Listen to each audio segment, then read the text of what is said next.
ของรายการผู้ว่าราชการจังหวัดเชียงใหม่พบประชาชนค่ะวันนี้เราพบกันวันอาทิตย์ที่29สิงหาคม2564นะคะช่วงเวลานี้เป็นต้นไปค่ะจนถึงเวลา 10 นาฬิกานะคะท่านจะได้พบกับรายการผู้ว่าราชการจังหวัดเชียงใหม่พบประชาชนค่ะซึ่งวันนี้นะคะท่านผู้ว่าราชการจังหวัดเชียงใหม่มอบหมายให้ท่านรองผู้ว่าราชการจังหวัดท่านรัฐพล นราดีศรนะคะมาพูดคุย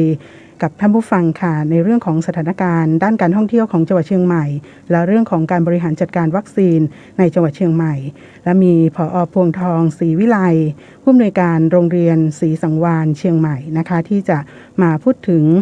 เรื่องของการป้องกันการแพร่ระบาดของโรคโควิด -19 ในโรงเรียนศรีสังวาลเชียงใหม่นะคะ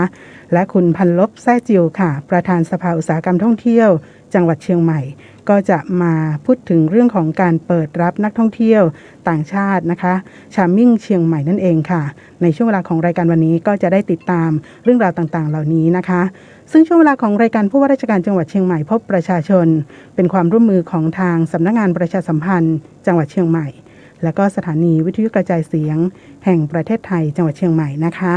วันนี้ดิฉันเดือนอินตาค่ะเป็นผู้ดำเนินรายการซึ่งในช่วงเวลาของรายการในวันนี้นะคะเราก็จะเริ่มต้นที่เรื่องของสถานการณ์ด้านการท่องเที่ยวของจังหวัดเชียงใหม่แล้วก็การบริหารจัดการวัคซีนรวมถึงสถานการณ์อื่นๆนะคะกับท่านรองผู้ว่าราชการจังหวัดเชียงใหม่ค่ะท่านรัฐพล นราดีศรในช่วงเวลาของรายการกันค่ะค่ะในช่วงของวันนี้ก็ถือว่าเป็นช่วงที่เราก็มีหลายเรื่องนะคะที่คงจะได้พูดคุยกันนะคะโดยเฉพาะเรื่องของการผ่อนคลายมาตรการของจังหวัดเชียงใหม่ด้วยนะคะสวัสดีค่ะท่านรองค่ะครับสวัสดีครับค่ะสวัสดีค่ะค่ะในช่วงของรายการผู้ว่าราชการจังหวัดเชียงใหม่พบประชาชนในวันนี้ค่ะก่อนอื่นก็คงเรียนเชิญท่านได้พูดถึงเรื่องของสถานการณ์ของโควิด -19 ในจังหวัดเชียงใหม่กันก่อนค่ะท่านคะครับผมเนื่องจากว่าวันที่ผ่านมานะเดี๋ยวนะครับค่ะท่านรบกวนท่านปิดวิทยุหรือว่าปิดคุยแต่ทางโทรศัพท์ค่ะท่านคะโทษค่ะ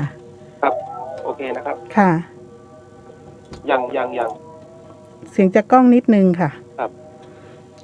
ครับบังเอิญว่าวันนี้เป็นการสัมภาษณ์ทางโทรศัพท์นะคะแต่ว่าเราจะมีข้อมูลต่างๆนะคะถ้าหากว่าท่านได้ติดตามทางสวทเชียงใหม่ PRD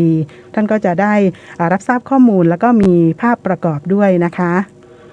ค่ะท่านรองคะครับผมค่ะครับเนื่องสถานการณ์เมื่อวานนะครับก็มีผู้ติดเชื้อเพิ่มขึ้นนะครับ49รายเดี๋ยวเราจะต่อสายเข้าไปใหม่นะคะท่านคะขออนุญาตค่ะขอบคุณค่ะค่ะเดี๋ยวจะให้ทางเจ้าหน้าที่ต่อสายไปใหม่นะคะเนื่องจากว่าสัญญ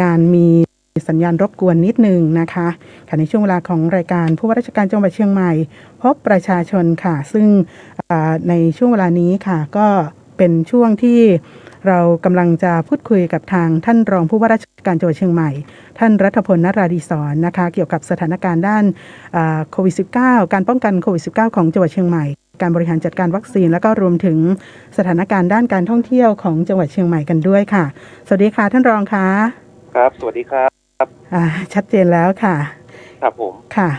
ในตอนนี้ค่ะสถานการณ์บ้านเราเป็นยังไงบ้างคะท่านรองคะตอนนี้นะครับขออนุญาตผู้กำเมืองเลยได้เลยเจ้าบางเตื้อก็ลืมไปเจ้าครับวันตะวานะครับเมื่อตะวาเนี่ยก็มีผู้ติดเชื้อเพิ่ม49รายนะครับก็ยังอยู่ในห่วงที่เรายังต้องระวังนะครับคือมีการแพร่กระจายของโควิด -19 เพิ่มมาแหมนะครับตอน49รายก็ถือว่าเป็นจำนวนที่เยอะนะครับในห่วงอาทิตย์ที่ผ่านมานะครับเราเคยลงไปถึง16ราย7รายแต่ตอนนี้มันก็เป็นเรื่องที่เกิดคลัสเตอร์ใหม่ๆขึ้นมานะครับที่ต่อเนื่องกันมาในตัวจังหวัดเราครับแต่ก็ในคณะกรรมการโรคติดต่อแล้วก็เจ้าหน้าที่ของเราผู้คนเนี่ยพยายามที่จะควบคุมแล้วก็เข้าไปดำเนินการป้องกันนะครับในคุมพื้นที่ที่เกิดโรคที่เกิดความเสี่ยงที่เกิดการแพร่กระจายโดยเร่งด่วนนะครับแล้วก็จะสามารถทำให้สถานการณ์ของการติดเชื้อเนี่ยบรรเทาลดลงไปนะครับสำหรับตะวันเนี่ย ที่นักๆเนี่ยก็เกิดจุดที่ที่อำเภอสันกำแพงนะครับมีผู้ติดเชื้อที่กาดหมูเนี่ยนะครับประมาณ15 คนอันนี้ก็ต้องมือทางสปก.หรือว่าคณะทำงานในระดับอำเภอเนี่ยเข้าไปควบคุมแล้วก็ตรวจสอบติดตามผู้ที่เสี่ยงนักเสี่ยงน้อยเนี่ยให้มาอยู่ในระบบของเราได้เร็วที่สุดนะครับเจ้าครับเนาะก็หันมีคัสเตอร์ใหม่ๆแฮมหลายๆคัสเตอร์ตัวกันเนาะแต่ว่าคัสเตอร์ใหญ่ๆก็จะเป็นนั่นที่ร้านหมูเนาะครับร้านหมูที่สันกำแพงครับเจ้าตอนนี้พูดถึงในเรื่องของสถานการณ์ก็ถือว่าเฮาก็ผ่อนคลายขึ้นห้องแต่ว่าอาจจะตัวเลขบ้านเฮายังบ่นิ่งเนาะก็คือว่าเดี๋ยว40ปลายลงไป30ปลายลงไป20ปลาย10ปลายเนาะ16 2วันต่อเนื่องเฮาก็ลักใจดีแล้วก็ตัวเลขก็ปิ๊กขึ้นมาแหมแต่ว่าอย่างไรก็ตามในส่วนของสถานการณ์แบบจังหวัดเชียงใหม่เฮาก็จะมีการผ่อนคลายมาตรการโดยแม่นก็เจ้าท่านเจ้าครับทราบว่าตะวันเนี่ยมีการผ่อนคลายมาตรการในหลายเรื่องครับเพราะว่าในเรื่องของการกีฬาการจัดเรื่องของการศึกษาเรื่องของการเปิดให้ใช้พื้นที่ของอาคารในสถานศึกษาเนี่ยได้ทำกิจกรรมอย่างได้นะครับซึ่งมันมีรายละเอียดเนี่ยซึ่งเปิ้ลประชุมในตะวันเนี่ยนะครับในการเรื่องของการเปิดผ่อนคลายมาตรการเนาะครับเจ้าก็คือว่าในตอนนี้ก็คือว่าในส่วนของการผ่อนคลายมาตรการอะไรอย่างต่างๆเหล่านี้ก็หมายถึงว่าเฮาควบคุมสถานการณ์ในบ้านเฮาได้ระดับหนึ่งมาแล้วครับเจ้าแต่ว่าทางนี้เจ้าถ้าเฮาว่าเฮาบ่เกิน50หรือว่าบ่เกิน100เนี่ยเจ้าเฮาอยู่ในสถานการณ์ที่เฮาควบคุมได้อยู่ครับเจ้าเนาะก็ถือว่าเฮาอยู่ในสถานการณ์ที่ควบคุมได้แต่ทั้งนี้ทั้งนั้นเฮาก็บ่ได้นิ่งนอนใจบ่ได้วางใจเฮาก็ยังมีการคงมาตรการแฮมหลายๆมาตรการเพื่อป้องกันการแพร่ระบาดของโควิด -19 กันอยู่ครับเจ้าอย่างในเรื่องของวัคซีนเจ้าท่านเห็นว่าในเรื่องของวัคซีนในอย่างต่างๆเนี่ยเฮาก็ได้มีการกระจายวัคซีนไปยังพี่น้องกลุ่มต่างๆแล้วครับผมแต่ตอนนี้เป็นจะได้พ่องเจ้าเรื่องวัคซีนนะครับในของจังหวัดเชียงใหม่เฮาเนี่ยตอนนี้เนี่ยมีที่เราจะต้องทำให้มันได้เป้าหมายนะครับคือประมาณสัก1,200,000 คนนะฮะ1,200,000 คนเนี่ยตอนนี้มีคนลงทะเบียนมีคนที่มีความประสงค์จะฉีดอยู่ประมาณ900,000ยังขาดนิดหน่อยๆ300,000นะฮะส่วนเราเนี่ยได้ฉีดวัคซีนไปแล้วนะครับตอนนี้เนี่ยตั้งแต่เดือนเมษาพฤษภามาเนี่ยประมาณสัก309,000นะครับเกือบ400,000ก็ประมาณสัก31%กว่าแต่เป้าหมายแรกเนี่ยเราพยายามที่จะฉีดตามยุทธศาสตร์ของประเทศเลยนะครับที่พอว่าคนที่มีกลุ่มเสี่ยงที่จะเกิดการติดเชื้อแล้วก็มีความรุนแรงถึงขั้นเสียชีวิตเนี่ยก็จะเป็นผู้สูงอายุเป็นผู้ที่มีโรคประจำตัวเช่นโรคความดันโรคอ้วนโรคหัวใจอย่างพวกนี้นะครับ7 โรคที่ทางกระทรวงสาธารณสุขกำหนดไว้เราก็พยายามที่จะประชาสัมพันธ์เชิญชวนให้คนหมู่นี้เข้ามาฉีดได้ก่อนตอนนี้เนี่ยในเชียงใหม่เฮานี่เป้าของเฮานี่อยู่ประมาณ302,000นะครับในกลุ่มของผู้สูงอายุเนี่ยนะฮะเราฉีดไปแล้วอยู่100,000 ปลาย 102,000 นะครับก็คิดเป็นประมาณเกือบ 40% แล้วครับยังขาดสัก30% จะได้เป้าแล้วก็กลุ่มผู้ป่วยเรื้อรังเนี่ยเราฉีดได้แล้วประมาณ 40% ครับจากผู้ป่วยเรื้อรังที่เป็นลงทะเบียนไว้ในบัญชีของกระทรวงสาธารณสุขของโรงพยาบาลต่างๆเนี่ยประมาณ100,000 ปลาย 102,000 นะครับแล้วก็ฉีดไปแล้วประมาณ 49,000 กว่าคนทีนี้เราก็ยังมีตอนนี้เมื่อการประชาสัมพันธ์เนี่ยการเชิญชวนผู้สูงอายุตอนหลังมาเนี่ยเพิ่นเกิดความบ่ค่อยมั่นใจในวัคซีนเนาะครับตอนแรกฉีดแอสตรามาเป็นชิโนแวคแอสตราที่เป็นของวัคซีนไข้เนี่ยนะเจ้าวัคซีนไข้แต่ก็เรียนที่นะครับยืนยันว่าวัคซีนไข้เนี่ยมันก็แก้มีผลเนี่ยครับที่จะต้องป้องกันชีวิตของพี่น้องคนผู้สูงอายุของเราได้นักเลยนะครับเพราะว่าเพิ่นพิสูจน์มาละทีนี้เมื่อคนไม่ได้มีความมั่นใจเนี่ยคนต้องการก็เลยน้อยลงตอนนี้เราก็มีพยายามที่จะประชาสัมพันธ์เชิญชวนนะครับกลุ่มผู้สูงอายุกลุ่มเสี่ยงต่างๆเนี่ยเข้ามาฉีดได้เร็วที่สุดเพื่อที่จะอย่างครับเพื่อที่จะว่าต่อไปเนี่ยเราก็จะได้ประชาสัมพันธ์เชิญชวนคนทั่วไปธรรมดาเนี่ยได้มาฉีด ในของเฮาก็ได้ตามเกณฑ์เฮาซึ่งขณะนี้เนี่ยเมื่อเป็นอย่างนี้เขาก็เลยคิดสูตรใหม่นะสูตรในการบริหารจัดการวัคซีนใหม่ก็คือว่าคือจำนวนผู้สูงอายุเนี่ยประมาณ 70% ของจำนวนวัคซีนที่เขาได้มานะครับผู้สูงอายุกับกลุ่มเสี่ยงเพราะตอนนี้มันเริ่มจ้าหน่อยนะครับช่วงนี้กลุ่มนี้แล้วก็เขาก็เปิดโอกาสให้ผู้ที่ลงทะเบียนในกับแปลงเวียงเนี่ยบุคคลทั่วไปเนี่ยมา30%ตามลำดับนะครับแล้วก็แถม 10% เนี่ยก็เอาไว้ใช้สำหรับในพื้นที่หรือในกลุ่มองค์กรอย่างที่มีความเสี่ยงเช่นพื้นที่นี้ติดมีการแพร่ระบาดนะฮะในช่วงที่เป็นคลัสเตอร์อย่างเขาก็ต้องไปกันตรงนี้ไว้ก็จะกันวัคซีนออกมาอยู่ในจำนวนนี้ตลอดนะครับซึ่งขนาดนี้เนี่ยเราก็ได้รับมาประมาณเดือนนึงก็ประมาณสักอาทิตย์ละ 20,000 ห้อง 30,000 ห้อง 30,000 โดสนะฮะก็หวังไว้ว่าเดือนตุลาเนี่ยวัคซีนจะมาหมดเนื่องจากว่ามีสัญญาในการส่งมอบวัคซีนจากต่างประเทศนะจากบริษัทเพิ่มมาเนี่ยมันจะเข้ามาส่วนใหญ่จะเข้ามาประมาณเดือนตุลานะครับกันยาตุลาเนี่ยก็จะถือว่าเราอาจจะได้ครอบคลุมขึ้นเพิ่มมากขึ้นนะครับเจ้าจังหวัดเชียงใหม่เราคาดว่าเราจะครบ70%สักมอกใดเจ้าท่านรองเจ้าผมก็ประเมินกันไว้นะคณะกรรมการประเมินกันไว้ว่าถ้าจะผู้จะครบทุกคนมันต้องดูตามจำนวนวัคซีนที่เข้ามาถ้าคนที่เข้ามาได้นะเขาเนี่ยมีศักยภาพในการฉีดอยู่ประมาณสัก 20,000 คนต่อวันเจ้า20,000 คนต่อวันนะครับในศูนย์ฉีดทั้งหมด46ศูนย์แบ่งออกเป็นจากต่างอำเภอเนี่ย24อำเภอ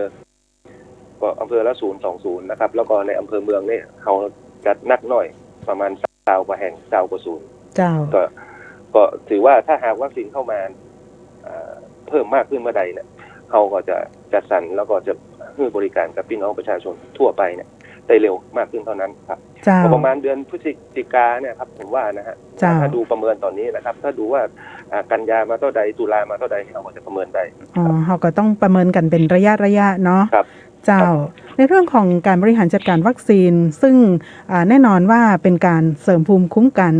หรือว่าภูมิต้านทานให้กับพี่น้องประชาชนที่เรามีเป้าหมายก็คือว่าอย่างน้อยของประชากรจะต้องมี70% ที่ได้รับวัคซีนไปแล้วก็มันจะส่งผลต่อเรื่องของอื่นๆตัวบอกว่าวิถีชีวิตความเป็นอยู่อย่างต่างๆของเฮาเนาะแล้วก็ที่สำคัญก็คือด้านเศรษฐกิจนั่นเองเจ้าเพราะว่าจะเชื่อมโยงไปถึงเรื่องของการท่องเที่ยวตัวเพราะว่าถ้าหากว่าประชากรในพื้นที่ของเฮาได้รับวัคซีนมาถึง 70% เนาะเฮาก็สามารถที่จะเปิดการท่องเที่ยวได้แล้วก็ตอนนี้เฮาก็เริ่มหันว่าสถานการณ์การท่องเที่ยวอย่างต่างๆมันชะลอตัวไปตรงนี้ในส่วนของท่านรองเองมีแนวทางหรือว่ามีสถานการณ์ด้านการท่องเที่ยวที่จะมาบอกเล่ากับพี่น้องประชาชนจะได้พ่องเจ้าท่านรองเจ้าในช่วงนี้เจ้าครับเรื่องการท่องเที่ยวนะครับในส่วนของเชียงใหม่เฮาเนี่ยผมเรียนอย่างนี้นะครับว่านักท่องเที่ยวจะเข้ามานักที่สุดก็ช่วงที่ในเดือนจะเริ่มท่องเที่ยวในเมืองไทยเฮาก็ประมาณสัก 70% เจ้านักท่องเที่ยวที่มาจากต่างประเทศในช่วงเหตุการณ์ปกตินะครับก็ประมาณ 30% เจ้าแต่ในขณะนี้เนี่ยของต่างประเทศเนี่ยเขาปิดเลยนะครับเนื่องจากว่าไม่ได้มีการบินในระหว่างประเทศมาเมืองประเทศของที่เปิ้นอยากให้มาบ้านเราอย่างเช่นประเทศจีนต้องปิดเมืองของเปิ้นเจ้าเพราะเนื่องจากสถานการณ์นี้แล้วก็ในส่วนของเขา 70% ในส่วนใหญ่ก็มาจากคนทางกรุงเทพทางปริมณฑลอย่างตอนนี้กรุงเทพปริมณฑลเปิ้นก็ยังมีสถานการณ์ที่ยังต้องเฝ้าระวังอยู่นะครับก็เลยทำให้การท่องเที่ยวในพื้นที่ของเชียงใหม่เนี่ยที่จะรับนักท่องเที่ยวชาวต่างถิ่นนะฮะมันก็มีความลดลงนะครับดังนั้นเนี่ยเรากับจังหวัดเชียงใหม่กับทีมของทางการท่องเที่ยวแห่งประเทศไทยเนี่ยก็เลยมีการวางแผนไว้นะครับต่อไปว่าถ้าหากว่าสถานการณ์มันดีขึ้นหรือว่าจะต้องมีการเปิดควบคู่กันไปโดยภายใต้อยู่ในการควบคุมเนี่ยเราจะแน่ใจว่าจะทำให้ระบบเศรษฐกิจเราอยู่ได้สุขภาพเราอยู่ดีก็เป็นแนวทางที่ทางรัฐบาลแล้วก็ทางจังหวัดเราก็เลยก็มีมาตรการเตรียมความพร้อมโดยดูจากสถานการณ์ภูเก็ตแซนด์บ็อกซ์หรือว่าการเปิดของสมุยแต่แล้วแต่เนี่ยเราก็มาคิดแผนงานของเชียงใหม่เราว่าถ้าเราเปิดเนี่ยเราจะใช้ดำเนินการตามมาตรการในแผนไหนเราก็ได้คิดคอนเซ็ปต์มานะครับเป็นคำว่า Charming เชียงใหม่นะครับ Charming เนี่ยมันตัว C ตัว H ตัว A ตัว R ตัว M ตัว ING เนี่ยมันจะมีตัวแทนของแต่ละกิจกรรมที่มันเป็นความโดดเด่นแล้วก็มีเอกลักษณ์ในของจังหวัดเชียงใหม่เอาบอกว่าอย่างเช่นตัว C เนี่ยมันเป็น culture culture ถ้าซ่อมเนี่ยมันเป็นเรื่องของวัฒนธรรมที่เป็นต้นตัว H มันก็เป็นเรื่องของสุขภาพเนี่ยก็เป็น charming เชียงใหม่เพื่อที่จะอู้กันว่าถ้าหากว่าเราจะต้องเปิดฮับแล้วเนี่ยเราจะมีวิธีการจะใดนะฮะในการที่จะเชิญชวนนักท่องเที่ยวเข้ามาในพื้นที่เราการเดินเข้ามาเนี่ยมันมีปัจจัยสำคัญหลักๆเนี่ยอยู่2-3 ปัจจัยหลักๆนะครับเช่น1การนำคนต่างถิ่นหรือคนต่างประเทศเข้ามาเนี่ยวัคซีนเขาต้องฉีดให้ได้ก่อนนะครับวัคซีนเขาต้องฉีดให้ได้ 70% ของในพื้นที่นั้นเช่นตอนนี้เขาประกาศไปเนี่ยเขามีอำเภอเมืองอำเภอแม่ริมอำเภอแม่แตงอำเภอดอยเต่าเนี่ยแล้วก็ในบางอำเภอในบางหมู่บ้านที่มีกิจกรรมของการท่องเที่ยวดังนั้นเนี่ยหมู่เนี้ยต้องฉีดได้นะฮะต้องฉีดได้ให้เกิน 70% ถ้าฉีดไปได้ 70% มันก็บ่มีประโยชน์อย่างที่เราจะเชิญชวนนักท่องเที่ยวเข้ามาปัจจัยที่2ก็คือเรื่องของนักท่องเที่ยวที่เข้ามาก็ต้องฉีดวัคซีนนะว่าถ้าจะเดินทางเข้ามาในประเทศเราเนี่ยก็ต้องมีการฉีดวัคซีนให้ครบตามจำนวนโดสที่เพิ่นกำหนดไว้ที่เรากำหนดไว้นะครับแล้วก็ปัจจัยที่3เนี่ยในเรื่องของพื้นที่เนี่ยในส่วนนั้นมันจะต้องมีการมาตรการที่มีความพร้อมในเรื่องของสาธารณสุขนะครับการพัดเช็ดถูทำความสะอาดการดูแลสุขอนามัยแล้วการซิลคนนะฮะระหว่างคนที่ไปอยู่ในโครงการก็อยู่ในโครงการเนี่ยจะให้บ่ได้มาให้ปะปนกันใดอันนี้ก็เป็นสิ่งที่เราวางแผนกันมานะฮะว่าเมื่อมีความพร้อมในด้านต่างๆโดยเฉพาะอย่างยิ่งเรื่องวัคซีนแล้วเนี่ย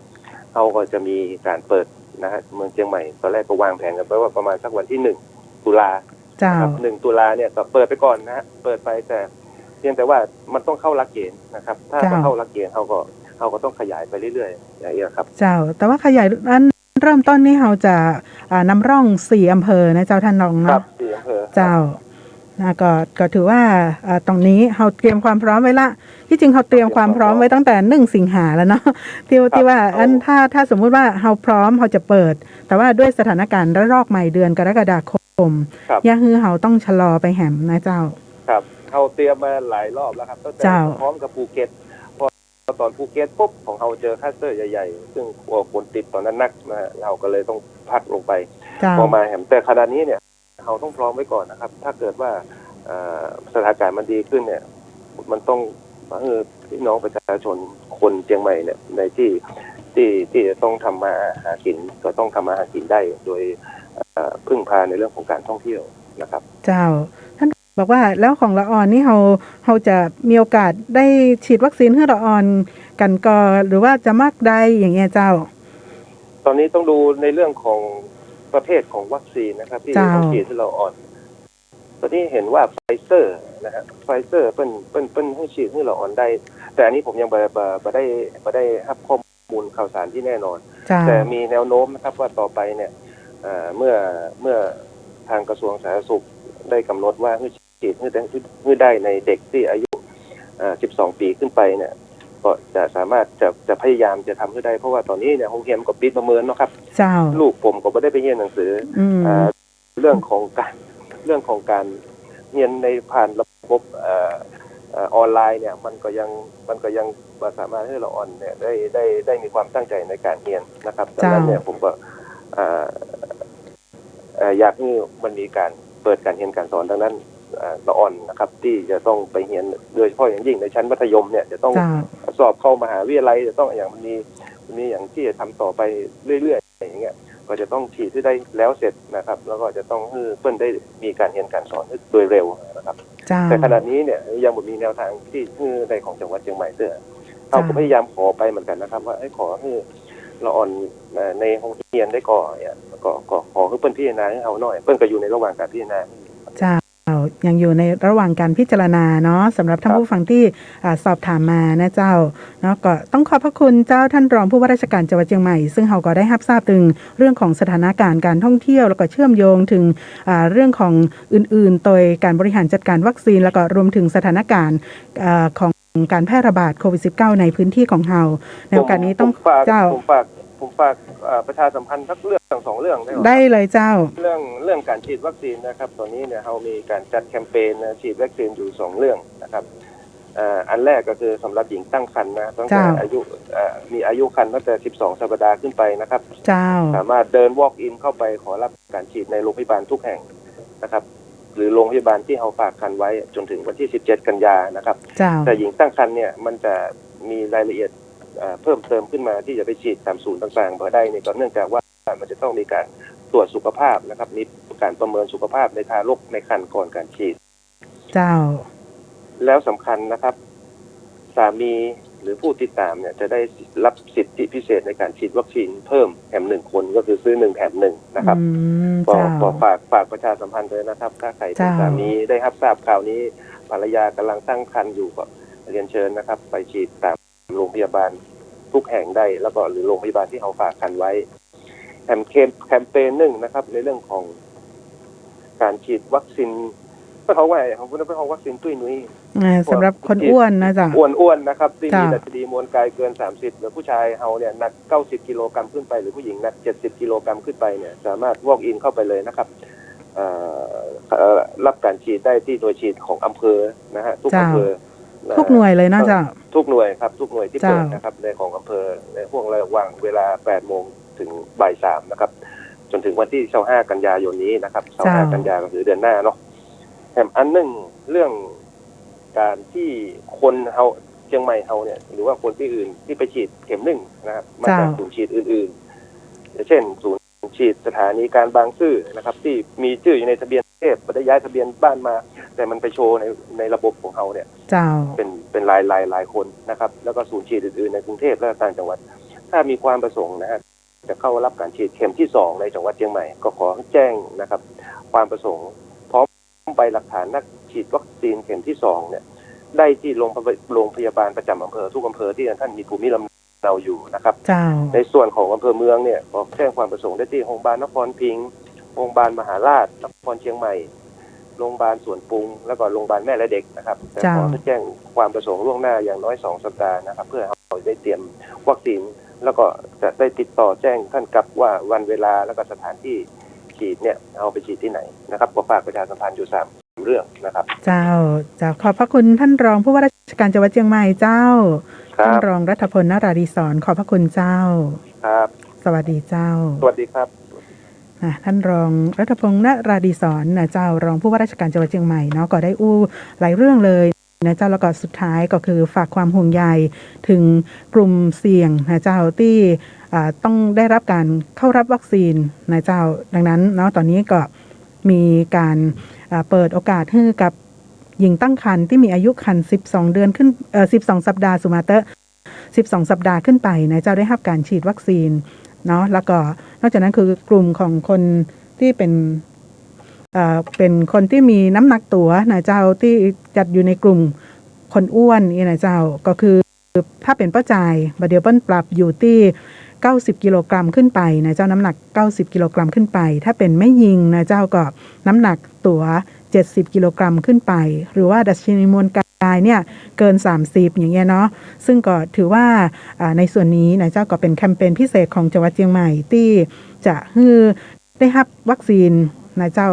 เป็นลำดับต้นๆเลยนะเจ้าสูงนั่นเองโยงนะตะกี้ท่านรองอู้ถึงเรื่องของการศึกษาไปน้อยว่าละอ่อนได้เข้าเรียนในโรงเรียนนี่นะเจ้าแต่ว่าจะเป็นการเรียนการสอนออนไลน์นี่นะเจ้า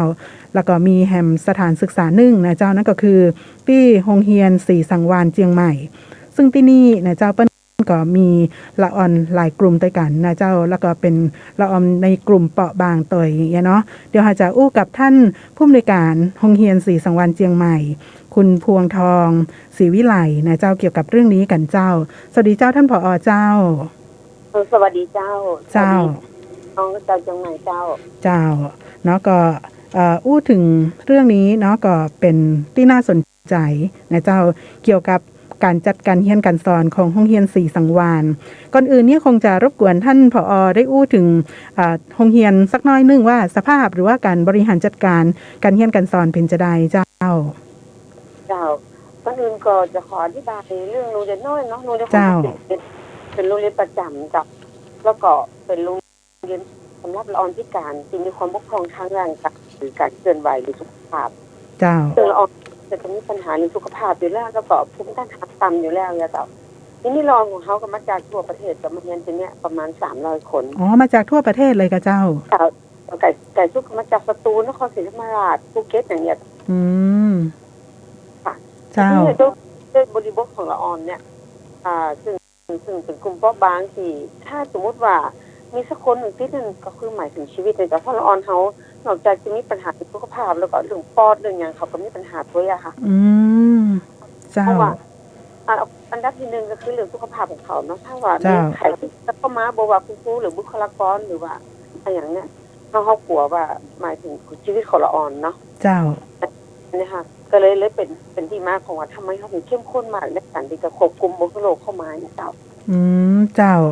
แล้วในส่วนของการดำเนินการจัดการเรียนการสอนเนาะหันว่าบัดเดี๋ยวนี้เปิ้นมีการดำเนินการ SWCM Sandbox Safety Zone กับโรงเรียนตยเพื่อป้องกันการแพร่ระบาดดำเนินการจะใดพ่องเจ้าอาจารย์เจ้ามาตรการเนี่ยเขาจริงๆเนี่ยเขามีมาตรการมาตั้งแต่ก่อนละออนจะเข้ามาเนาะเนี่ยเขาจะคือเขาประสานผู้ปกครองว่าละออนก็ผู้ปกครองที่จะมาโรงเรียนเนี่ยต้องกักตัว14 วันก่อนจะมาเรียนโดยการอสม.หรือว่ารพสต.หรือผู้ใหญ่บ้านกำนันอย่างเงี้ยเจ้ากักตัวนี่เขากักที่ไหนเจ้ากักที่บ้านก่อนที่บ้านกักที่บ้านก่อนเจ้าพอวันเปิดเรียนปุ๊บจะมากักต่อโรงเรียนแห่งเนี่ยเจ้ากักโรงเรียนแห่ง14 วันเนี่ยกับเจ้า14 วันเจ้าจะเขามีสถานที่ฮื้อเจ้าเขามีหอพักนอนเนาะแล้วก็โรงเรียนของเขาค่อนข้างจะมีห้องเรียนของเขาเนี่ยจะมีห้องน้ำตัวก็เลยสะดวกถ้าเป็นหอพักได้เห็นเขาขยายจาก5 หอพักเป็น17 หอพักจะในการที่แยกออนมาจากต่างจังหวัดสีแดงสีเหลืองสีเขียวจะเพื่อจะบอกให้คนเจ้าหลังจากนั้นมาเขาก็มาจัดเป็นโรงเรียนก็จะเหมือนกับทำเป็นโมเดลขึ้นมาว่าโมเดลใครสีอะเจ้าใครสีหรือเปล่าไอเซฟที่โซนของเขาเนี่ยก็คือเขามีโซนไข่แดงเจ้าเหลืองแล้วไข่แดงอยู่ตรงกลางใช่ไข่แดงเป็นที่อยู่ของละออนเนาะเจ้าเป็นที่อยู่ของละออนแล้วก็คุณครูแล้วก็บุคลากรที่เข้ามาสอนละออนอันนี้บอกคือบอกแบบเพื่อนเลยแล้วก็ต้นไข่เหลืองเนี่ยก่อนที่คุณครูจะเข้ามาสอนละออนเนี่ยจ้ะคุณครูจะต้องมากักตัวในโซนไข่เหลือง14 วันก่อนเจ้าแล้วก่อนจะมีคุณครูกลุ่มเปราะบางนะที่เป็นคนต้องผ่องนี่ละออนมีลูกเล็กเด็กแดงหรือมีปัญหาในสุขภาพหรือมีภาระในการดูแลพ่อแม่เจ็บป่วยที่บ้านเขาจะฟ้องกับครูคุณครูคุณนี่ก็จะอยู่กลุ่มไข่ขาวเจ้าอยู่กลุ่มไข่ขาวเจ้าแต่ผู้คุมนี่ก็จะบ่มีโอกาสได้มาสัมภาษณ์ละออนเลยเจ้าผู้คุมนี่ก็จะมีหน้าที่ในการสนับสนุนทรัพยากรต่างๆเข้ามาในไข่เหลืองแล้วก็ไข่แดงเจ้าแล้วคุณครูกลุ่มไข่ขาวนี่อยู่ไหนเจ้าอยู่ในโรงเรียนเนี่ยจ้ะอยู่ในโรงเรียนแต่อยู่แฮมโซน1จ้ะอยู่โซน1แต่สามารถไปกักได้เจ้าคุณคุมไข่ขาวนี่ก็จะแบ่งออกเป็น2 ทีม1กับทีม2เนาะเขาก็มองว่าถ้าทีมใดทีมหนึ่งเนี่ยพอเขาไปกักไงถ้าทีมใดทีมหนึ่งคนใดคนหนึ่งที่เชื่อเข้ามาเนี่ยทีมนั้นทั้งทีมจะต้องกักตัวทั้งหมดแล้วก็มาทำงานแต่เนี่ยเจ้าแล้วก็มีกลุ่มเปลือกไข่เนี่ยกลุ่มเปลือกไข่นี่คือกลุ่มที่อยู่ป้อมยามของอยู่ติดตั้งหน้าโรงเรียนที่คอยทับส่งพัสดุหรืออาหารการกินเนาะวัตถุดิบทางที่เข้ามาในโซนไข่ขาวไข่แดงเนี่ยจ้ะก็จะมีเขาก็จะมีตึก4 โซนดังนั้นเนี่ยโส่งเข้ามาผลเปื้อนเขาเนี่ยจึงค่อนข้างยากจ้ะผู้ว่าผลก็เลยมองว่าพอดี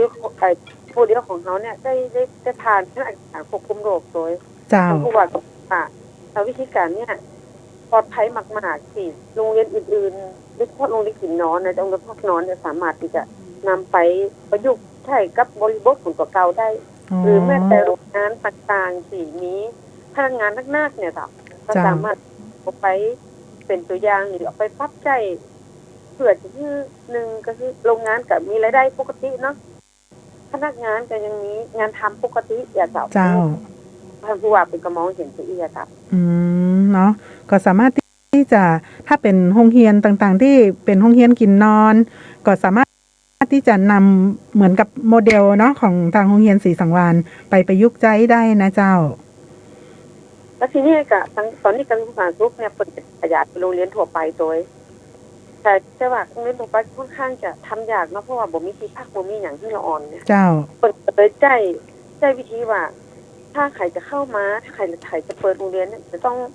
องทำระบบคล้ายๆแบบนี้แต่ว่าคนจะมี ATK เนาะเจ้า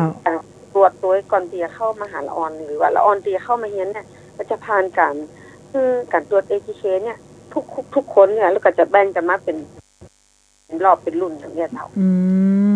เจ้าไปคิดว่าน่าจะเปิดรอบเร็วๆเนี่ยเจ้าอ๋อเจ้าเนาะก็ถือว่าในส่วนของการดำเนินการของต่างโรงเรียนก็คือแซบเต็มที่นะเจ้าป้องกันละออนเต็มที่แล้วก็รวมถึงบุคลากรในอย่างต่างๆก็มีแนวทางการปฏิบัติที่วางระบบ Bubble and Seal เนาะคือเป็นการที่ควบคุมภายในสถานที่ภายในบริเวณของเราเองนะเจ้าท่านผอ.เจ้าถ้าเป็นเล็กBubble and Seal บ่คือโลกออกมาเนาะเจ้าคือBubble and Seal คือบ่คือโลกเข้าเจ้าบ่คือโลกเข้าบ่คือโลกออกเจ้า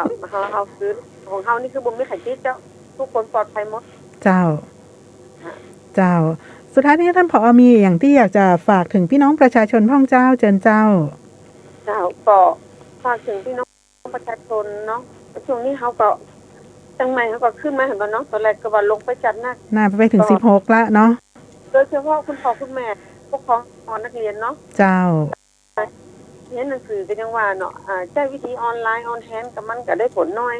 ก็คิดว่าอดถึงน้อยนะเจ้าทั้งผู้ว่าแล้วก็คณะกรรมการควบคุมโรคกำลังพิจารณาอยู่ว่าจะให้โรงเรียนเปิดแล้วก่อนในคณะเดียวกันคุณพ่อคุณแม่ก็ต้องระมัดระวังลูกๆตัวเก่าเนาะว่าอยู่บ้านจะต้องควบคุมจะไหนตอนเขาน่าเตรียมการละว่าควบคุมลูกเขาบ่คือไปขึ้นที่เสี่ยงหรือบ่คือไปตรงไหนที่เขาอันตรายกันในการที่จะเสี่ยงในการติดเจ้าพอเขาควบคุมบ้านได้ระดับนึงเนี่ยพอมาโรงเรียนเนี่ยมันก็จริงจะมั่นใจขึ้นถึงเยอะเจ้าในการที่จะติดเชื้อพอเขามาโรงเรียนเนี่ยโดยเฉพาะละออนทั่วไปเนี่ยเจ้าพอเข้ามาโรงเรียนปุ๊บเปิดติดแบบคือตรวจ ATK คือ ATK ก่อนแล้วก็พอมาได้หัน7วันเปิดแต่คือตรวจแถมแล้วก็หัน14วันนี่ซุ่มตรวจแถมเนี่ยเจ้าอันนี้คือเราเพราะว่าเปิดได้วางแผนไว้โดยเฉพาะโรงเรียนที่พ่อแม่ที่มีลูกที่เข้าโครงการโรงเรียนแซนด์บ็อกซ์เซฟตี้โซนนี่นะเจ้าก็อยากจะแจ้งผู้ปกครองว่าเร็วๆเนี่ยตั้งจังหวัดจะประกาศแล้วก็กระทรวงสาธารณสุขกับกระทรวงสาธารณสุขกำลังจะร่วมมือกันเพื่อที่จะให้ละออนเนี่ยได้เรียนแบบปกติแล้วก็จะได้ผ่อนคลายแล้วก็ลดภาระคุณพ่อคุณแม่จนน้องอย่างท่านผู้ว่าตสิท่านน้องผู้ว่ามันก็บ่ค่อยได้ผลเท่าไรเนาะการเรียนการสอนแบบออนไลน์แล้วที่สำคัญคือโดยเฉพาะละออนน้อยน่ะเด็กน้อยเนี่ยจ้ะเรียนออนไลน์ก็สมาธิก็สั้นเนาะในการที่จะเรียนหนังสือแม่นเจ้าบ่ค่อยได้ผลเท่าใดแต่ถ้าหากว่าคนเขาช่วยกันทุกภาคส่วนในคิดว่าการศึกษาของเขาก็จะเดินหน้าต่อไปได้เจ้าในโอกาสนี้ขอบพระคุณเจ้าท่านผอ.โรงเรียนศรีสังวาลผอ.พวงทองศรีวิไลนะเจ้าขอบพระคุณเจ้าสวัสดีเจ้าเนาะท่านผอ.ก็ได้มาอู้ถึงในเรื่องของการดำเนินการนายเจ้าของโรงเรียนศรีสังวาลซึ่งเป็นโรงเรียนกินนอนตอยนายเจ้าซึ่งแล้วก็น้องๆเนี่ยเป็นละออนกลุ่มเปราะบางมาจากทั่วประเทศนะเจ้าดังนั้นการที่จะเรียนออนไลน์ก็แน่นอนว่าบัดสะดวกสบายแน่นอนเจ้าดังนั้นก็เลยเป็นส่วนหนึ่งเจ้าที่ทำให้ในส่วนของการดำเนินการในอย่างต่างๆของโรงเรียนนะเจ้าเปิ้นก็ใช้วิธีการดำเนินการโดยละออนเนี่ยมาเรียนเนาะแต่ว่าก่อนจะมาเรียนเนี่ยเปิ้นก็มีระบบในเรื่องของการเซฟตี้นะเจ้าเพื่อที่จะให้เกิดความปลอดภัยบอกว่าตัวละออนเองตัวนักเรียนเองนะเจ้าแล้วก็รวมถึงคุณครูและบุคลากรต่อยนะเจ้าซึ่งก็ถือว่าในส่วนของการดำเนินการในอย่างต่างๆนะเจ้าก็ได้ผลดีเปิ้นซึ่งฟังแล้วก็น่าชื่นใจนะเจ้าแต่ว่าถ้าหากว่าสถานศึกษาไหนที่สามารถดำเนินการได้ในลักษณะจะเอี้ยนะเจ้าก็สามารถที่จะทำให้ มันเกิดความปลอดภัยและก็สบายใจกับผู้ปกครองตัวเจ้าเนื่องจากว่าในสถานการณ์การแพร่ระบาดของโควิด -19 เนี่ยทำให้สถานการณ์การท่องเที่ยวบ้านเฮาง่อมเงาซบเซาไปนักเลยนะเจ้าวันนี้ต่างท่านประธานสภาอุตสาหกรรมจังหวัดเชียงใหม่ท่านพันลบแซ่จิวนะเจ้าก็จะได้มาอู้กับหมู่เฮาถึงเรื่องของการเปิดฮับนักท่องเที่ยวนะเจ้าโดยเฉพาะนักท่องเที่ยวชาวต่างชาติในโครงการที่ตะกี้ท่านรองผู้ว่านะเจ้าท่านรัฐบลก็ได้อู้กันถึงเรื่องของชาร์มมิ่งเชียงใหม่เป็นจะได้เดี๋ยวเราไปติดตามกับท่านประธานสภาอุตสาหกรรมจังหวัดเชียงใหม่เจ้าสวัสดีเจ้าสวัสดีครับพันลบแซจิวครับเจ้าท่านอู้เมืองได้กับเจ้าครับคนเมืองครับคนเมืองเนาะเกิดโรงพยาบาลสวนดอกครับเกิดโรงงานสวนดอกนี่ว่าได้เจ้ายินดีเจ้าเนาะก็คือในเรื่องของการท่องเที่ยวต้องยอมห้ามเนาะกันตามจริงคือเฮาก็ได้หันกันอยู่ว่าสถานการณ์เนี่ยค่อนข้างซบเซาเงียบเหงาไปขนาดเลยดังนั้นการที่เฮาจะเปิดรับนักท่องเที่ยวเฮามีการเตรียมความพร้อมกันมาหลายครั้งหลายหนแล้วอยากจะให้ท่านได้อู้ถึงการเตรียมตัวของจังหวัดเชียงใหม่แล้วก็พี่น้องประชาชนบ้านเฮา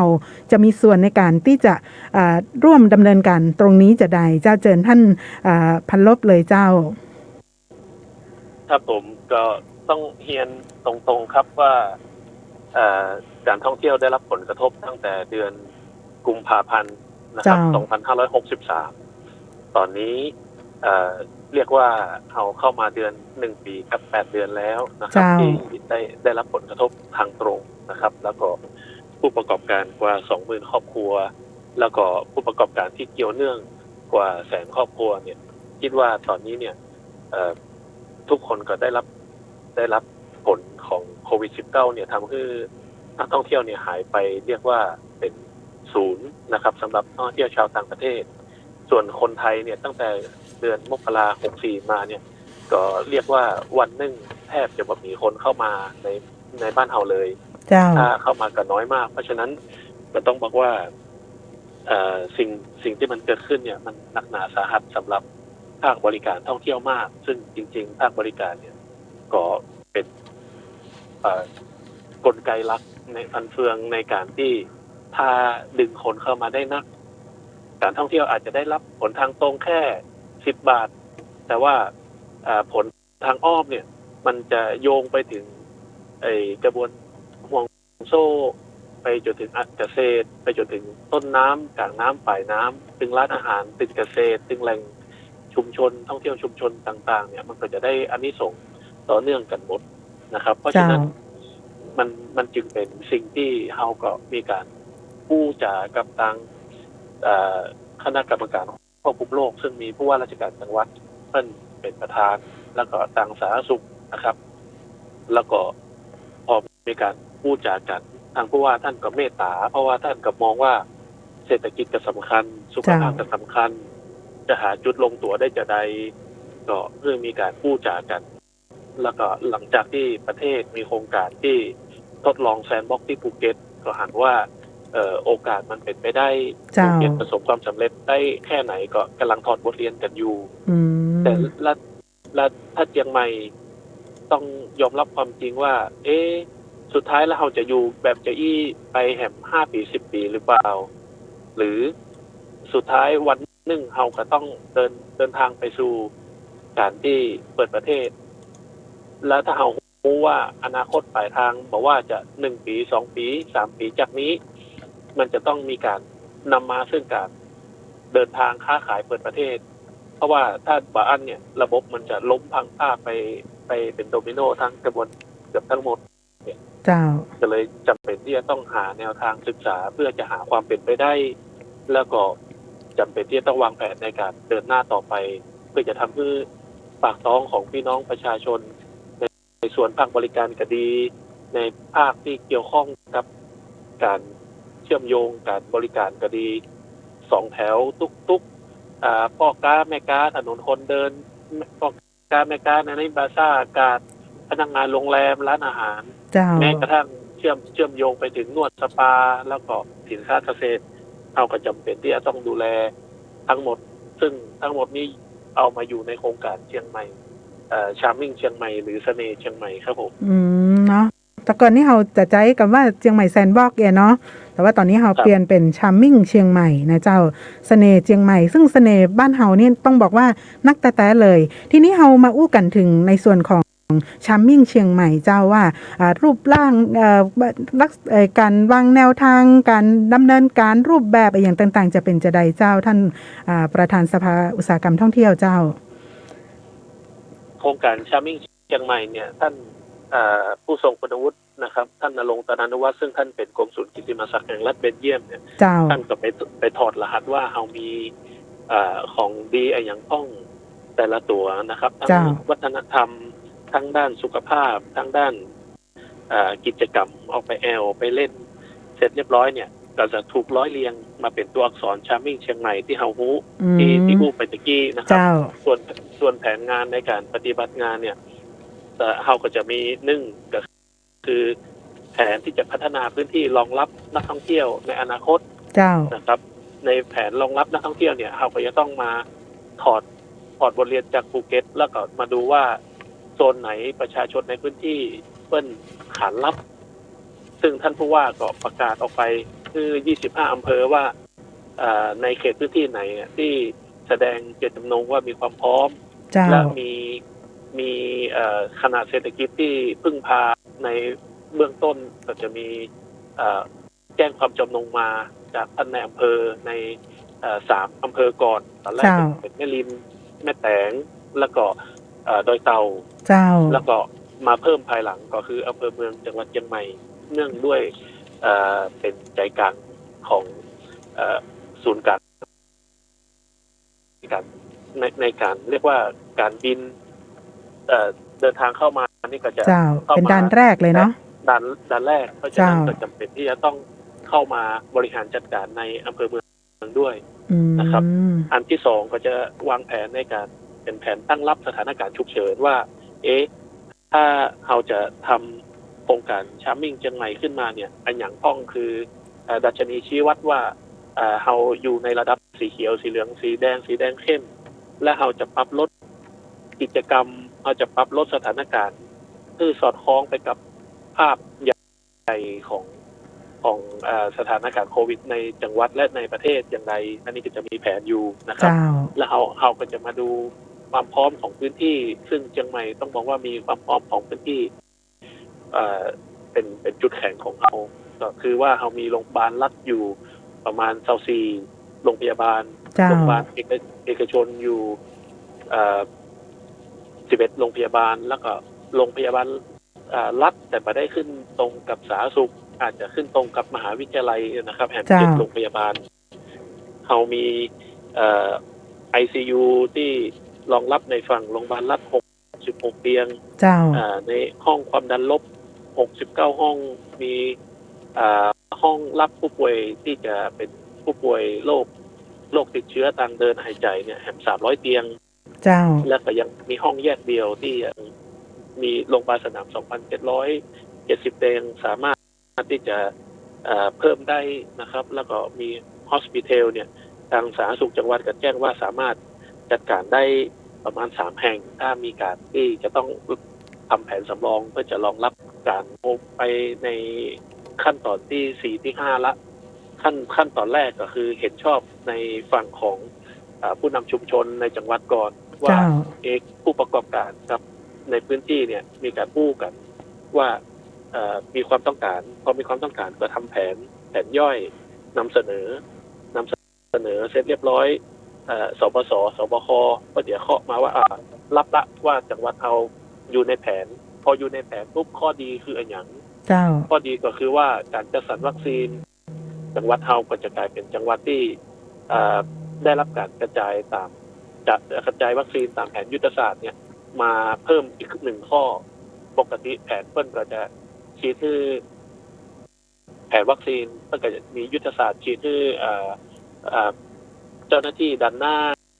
หมอพยาบาลเจ้าหน้าที่เป็นข้อแรกข้อที่2ก็คือชี้ที่กลุ่ม608ก็คือคนเฒ่าคน60ขึ้นไปคนมีโรคประจำตัวแล้วก็สตรีมีครรภ์อันที่3เนี่ยก็คือระบาดที่ไหนจะไปฉีดควบคุมโรคในโซนนั้นอย่างช่วงที่ผ่านมากรุงเทพเป็นระบาดนัก เพื่อก็จะเอาไประดมฉีดรอบๆพื้นที่ระบาดแล้วก็อันสุดท้ายเนี่ยก็คือในเรื่องของเศรษฐกิจถ้าเราถูกปักหมุดว่าเป็นหนึ่งในเมืองที่จะต้องฉีดวัคซีนให้ได้ภายในตุลานี้เพื่อจะขับเคลื่อนเศรษฐกิจในฝั่งของภาคบริการเนี่ยวัคซีนก็จะไหลมาเชียงใหม่นักกว่าเมืองอื่นเนี่ยครับผมด้วยเหตุนี้ที่ตอนนี้เราได้รับการจัดสรรวัคซีนแล้วเราสามารถที่จะกระจายให้กับพี่น้องประชาชนในกลุ่มต่างๆได้ไวขึ้นนะเจ้าเนาะครับมันก็เป็นประโยชน์ทางอ้อมเพราะว่าถ้าเราถูกบรรจุอยู่ในแผนปุ๊บเนี่ยวัคซีนแทนที่มันจะกระจายไปเท่ากันเมืองที่มีวัตถุประสงค์ด้านเศรษฐกิจโดยเนี่ยมันก็จะถูกจัดสรรมาเพราะว่าเป็นข้อตกลงระหว่างสปส.สบค.ว่ายังไงเพิ่นมีแผนพร้อมแล้วเนอะเพิ่นจะเปิดวันไหนอ่ะถ้าสอบผ่านแล้วแผนที่เรานำเสนอเนี่ยมีความรัดกุมแล้วก็มีความสอดคล้องเพียงพอที่จะมาทำให้ประชาชนในพื้นที่เดือดร้อนนะครับต้องบอกว่ามาทำให้แผนรับนักท่องเที่ยวต้องมาทำให้ประชาชนในพื้นที่เดือดร้อนแล้วมีกระบวนการเรียกว่าถ้าภาษากฎหมายก็ต้องว่ามีกระบวนการจนสิ้นสงสัยเมื่อใดเปิ้นก็จะเคาะคือประกาศในราชกิจจานุเบกษาเอาถึงจะดำเนินกิจกรรมได้ครับผมอ๋อเจ้าตอนนี้มีเวลาเหลือแหม1 นาทีเจ้าท่านประธานอยากจะให้อู้ถึงเรื่องของโครงการชัมมิ่งเชียงใหม่กับมันเหมือนกับความฝันแล้วก็ความหวังในเรื่องของเศรษฐกิจโดยเพราะว่าเชียงใหม่เฮาพึ่งพิงเรื่องของการท่องเที่ยวเป็นหลักนั้นต้องยอมรับเลยนะเจ้าครับก็จริงๆโดยรายละเอียดเนี่ยถ้าจะอธิบายเนี่ยมันค่อนข้างที่จะละเอียดมากเดี๋ยววันรุ่งเฮานั้นได้อู้กันในช่วงของรายการอื่นๆได้นะเจ้าท่านเนาะแต่ว่าวันนี้เวลาจะหมดละเจ้าบอกคือพี่น้องสบายใจครับว่า1คนที่จะมาเนี่ยก็ต้องมีการเทสก่อนว่าเปิ้ลบ่มีโควิดในตัวเปิ้ลครับ2ก็คือเปิ้ลต้องได้วัคซีนเรียบร้อยแล้ว3การที่ไข่จะเข้ามาเนี่ยเอาเลือกประเทศคู่ค้าที่เป็นประเทศที่มีความเสี่ยงต่ำนะครับแล้วเข้ามาอยู่ในพื้นที่แล้วเนี่ยในเฟสแรกเนี่ยถ้าเรายังบ่มั่นใจในการจัดการเนี่ยเราจะดูแลเฉพาะการที่ปาเปิ้ลไปแอลในสถานที่ประชาชนในพื้นที่หรือสถานบริการขณะฉีดวัคซีนแล้วก็ได้เครื่องหมายมาตรฐานเกี่ยวกับความปลอดภัยชา plus หรือ HHA plus ของททท.ร่วมกับสาธารณสุขเนี่ยนะครับทันทีที่ทำกระบวนการต่างๆเหล่านี้จนสิ้นสงสัยแล้วเนี่ยถึงจะมีการออกเอกสารที่เปิ้ลว่าเอาไปออกวีซ่าเพื่อจะจองห้องเดินทางเข้ามาได้ครับแล้วก็ถ้าเข้ามาในพื้นที่แล้วก็ต้องบอกว่าแผนที่จะเปิดที่เปิ้ลเดินแอลได้ใน4อำเภอเนี่ยก็ยังจำเป็นที่จะต้องมีการฟ้องเปิ้ลมาวันแรกมีการเทสว่ามีโควิดก่อเข้ามาอยู่ 3-4 วันก็ต้องเทสแหมรอบว่ามีโควิดก่อ